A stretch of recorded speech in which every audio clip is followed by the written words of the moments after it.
2021, a massive leak of IRS tax records revealed an impossible mathematical anomaly. The world's top 25 richest people saw their wealth increase by $401 billion over a 5-year period. Yet, they paid a true tax rate of just 3.4%. Even stranger, in several of those years, billionaires like Jeff Bezos and Elon Musk legally paid exactly $0 in federal income tax. How is this practically possible? If you make $100,000 at a regular job, you pay around 20% in taxes. But if your net worth goes up by $10 billion, you can somehow pay nothing. How do you buy a $500 million mega yacht or a fleet of private jets? When your official tax return says you have no income, the answer is a highly guarded, entirely legal wealth management strategy known in ultra-high net worth circles as buy, borrow, die. Today, we are going to look under the hood of this financial engine, track the exact flow of the money, and show you the exact mechanism billionaires use to fund lavish lifestyles while completely erasing their tax bills. To understand how this strange system works,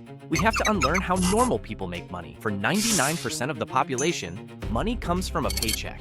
The government taxes you the moment that money hits your bank account. You get what's left. Billionaires don't have paychecks.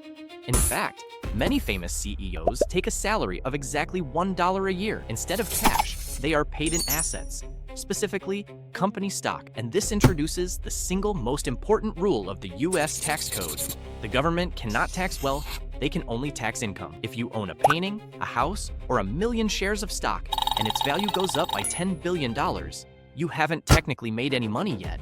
It's just numbers on a screen. You only pay taxes when you sell the asset and convert it into cash. That sale is called a taxable event. But here is the billionaire's dilemma. If they don't sell their stock, they don't have any cash to buy yachts, mansions, or sports teams.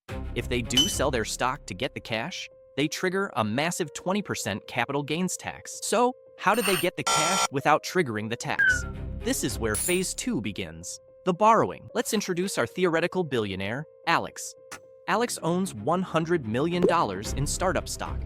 Alex wants to buy a $10 million mansion. Instead of going to a regular bank and applying for a mortgage, Alex goes to the wealth management division of a major bank, like Goldman Sachs or Morgan Stanley, and uses his stock as collateral for what is called a securities-backed line of credit, or SBLOC. The bank looks at Alex's $100 million in stock and says, "We know you're good for it.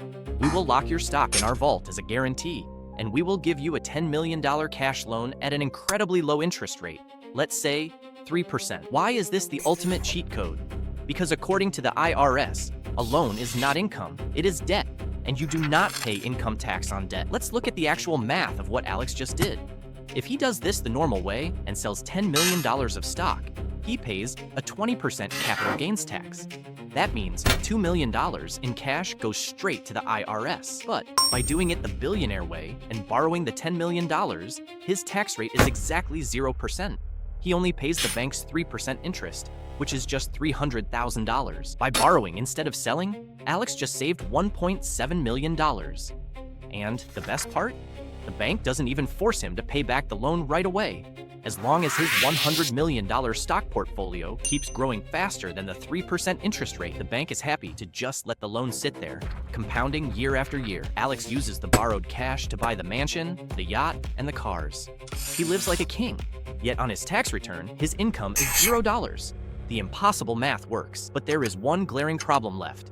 Eventually, a loan has to be paid back.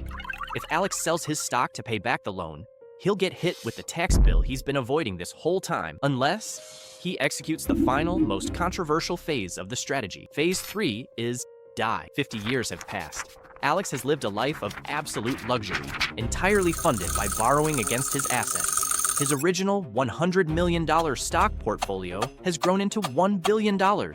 His loans from the bank total $100 million.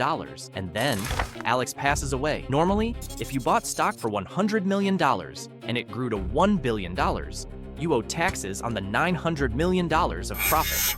That original purchase price is called your cost basis. But the US tax code contains a loophole written specifically for inheritance, known as the step-up in basis. When Alex dies and leaves the stock to his children, the IRS wipes the slate clean. The government steps up the original cost basis of the stock to its value on the day Alex died. To the IRS, it is as if Alex's children bought the stock today for $1 billion. The $900 million in profit that happened during Alex's life? It vanishes from the tax record. It legally ceases to exist. Now, Alex's children hold $1 billion in stock. They owe the bank the $100 million that Alex borrowed during his lifetime. So, what do the kids do? They sell $100 million of their newly inherited stock, but because the cost basis was just reset, there is zero profit on paper. Therefore, there is zero capital gains tax. They take the cash, pay off the bank, and keep the remaining $900 million. The strange, impossible event we talked about at the beginning? It is executed flawlessly. Alex successfully lived a billionaire lifestyle, generated hundreds of millions of dollars in wealth, and transferred it to the next generation without paying a single cent of income or capital gains tax on it. Buy the assets, borrow against them to live, die to erase the tax bill. IRTA is the ultimate financial cheat code, and as long as the step-up in basis exists, it remains entirely 100% legal.